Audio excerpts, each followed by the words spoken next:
But if not retinol, then what? Like for someone like me now who has thrown that tube away, what am I going? And I'm bothered. I'm bothered by the lines. They're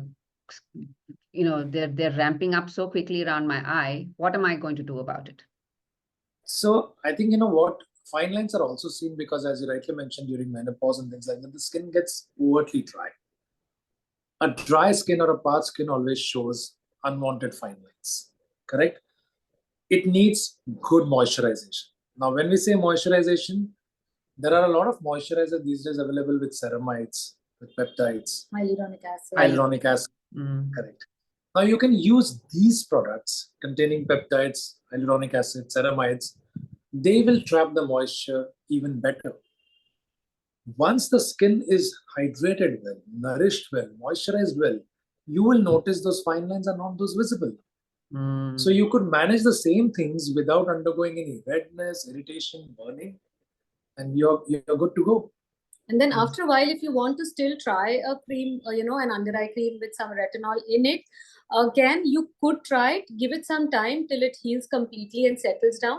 After that, you could try it. But like I said, then you could start with once a week, just 3 or 4 hours one night. Then maybe, do that for a month or two. Then you go to twice a week and ease yourself into it.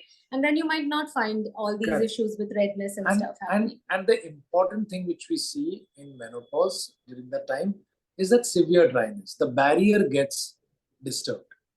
Okay. So using these moisturizers will definitely repair that barrier.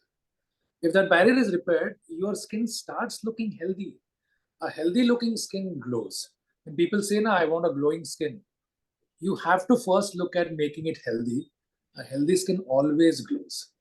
And I believe that healthy skin starts from within. So you've got to eat right, exercise right, and of course, absolutely. Yeah, that is true. Yes. That is true. So these also can be used along with, I would say that these also can do the work. And of course, as she mentioned, that you can use retinol, but with guidance after understanding the product way more from the experts, and then you can use that. Understood. That's useful to know. That's really useful to know. So I'm still going to go back to choosing my products in the market. I see something for like $10 and then I see something or like 100 rupees and then another $100 or like 10,000 rupees. And I'm thinking, spending more, does it mean my skin is going to glow more, or just a generic product is okay? Or should I go for something in between to, balance out the cost versus, because it's a long-term recurrent cost. I'm going to use it every day for years and years and years. And then, how am I going to balance this cost versus efficiency? So buying, go ahead. Yeah. So it's not like only the most expensive creams or lotions are good. For, the just off the rack inexpensive stuff can be good as well. It just depends on what you're looking at. To an extent, it is also about what you want to spend on it. Once you've looked at the basic ingredient list, to an extent, it is what you wish you want to spend on it. Having said that, there are some molecules like, say, a vitamin C molecule or even retinols that we were talking about. Some of those molecules, just the raw material itself is expensive. So making a good product using the expensive raw material will kind of, make the rates a little higher of your product. So that is something to kind of be aware of, that treatment creams can sometimes be more expensive.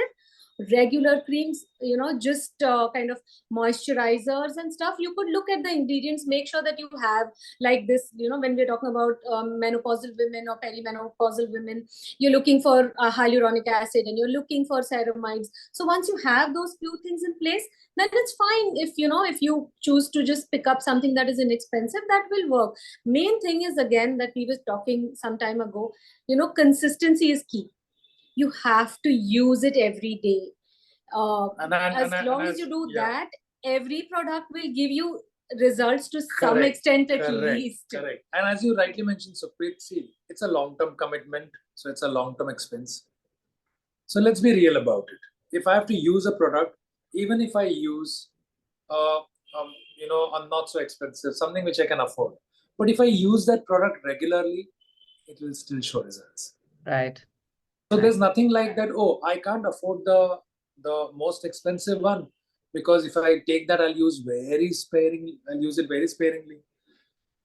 It's not going to give you results. So might as well be honest, be realistic about your things, because skincare is a long-term investment. It's like insurance. Okay. You look for future, you need to secure your future, you need to secure your long-term skin health. That's the way you look at it. And there is something for everybody in the market. So There is. It's just about identifying that, I guess. it's just about identifying so that. nothing like the most expensive is unnecessarily expensive. It's not like that. And just because a nice moisturizer is available at a good price, oh, just because it's cheaper, it may not be that good. No, it's not like that. It's not at all like that. We have prescribed many moisturizers which are not so expensive. Yeah, and people well. are loving it for over the years. Wonderful. So